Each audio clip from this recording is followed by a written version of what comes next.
I'm up this early so I can go to work, get my day done, and still be able to spend some time with my family in the evening from about 5 till 8 o'clock at night. When the boom was revving up in 2010, most of the oil workers in the Bakken had homes and families elsewhere. Ben Moorhead did that too for several months before moving his family here from Phoenix. Every year that I've driven a truck, I've made less money than I did the year before. Everything just kept going down. The recession hit, and North Dakota became a magnet, and people just started flocking up here. I do like the social values out here. There's a lot of hardworking people. It's just a good work ethic, good people to have your kids around. Something about it up here, I really like it.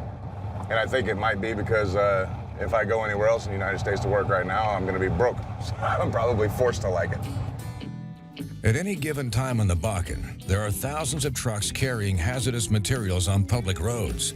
These trucks are potential bombs on wheels. This gives us our packing group. It's packing group number 3. It's flammable, and this tells you what it is. The placards just indicate what you're carrying. That way the emergency responders, if you happen to flip your truck, know what they're dealing with. Ben hauls crude oil and has had a hazardous materials license for 12 years. He also knows how to test the quality of crude. This is a Bakken box. People probably don't understand that along with these trucks going down the road, that we have a laboratory. I'm more than a truck driver. I'm also a scientist. Ben will test and deliver crude oil from 3 wells today. It will take 14 hours. This area is actually called the Williston Basin, but everybody calls it the Bakken. It's the Bakken Shale Formation is what they're talking about down below. I'm a 3rd-generation Marine. I spent 5 years in, I was crash fire rescue. And the reason I did crash fire rescue is I wanted to be a sniper when I went in. And my dad was in Vietnam. He said, why don't you do something that when you get out of the Marine Corps, you can be something besides a mercenary. Probably should have been a mercenary.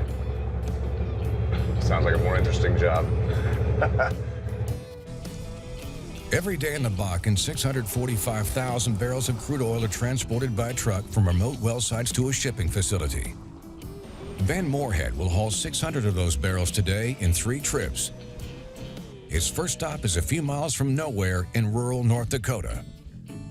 First thing I do when I pull up to the tanks is I make sure I'm at the right place. I grab my Bakken box inside the truck, turn my pump on, turn my heaters on for my little laboratory there, grab my hose, pull it over, set up my ground, hook up to the tank, and I go straight up. Do homework.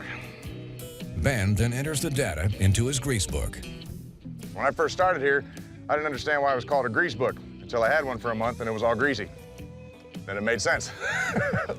If Ben's tests show that the oil is not contaminated, he will fill his tanks, pay for his cargo, and transport it to the shipping facility. So I've been up since 2 o'clock in the morning. I finally got my first load on. It's about 10 now. I'm just getting started. I got 2 more loads to do after this.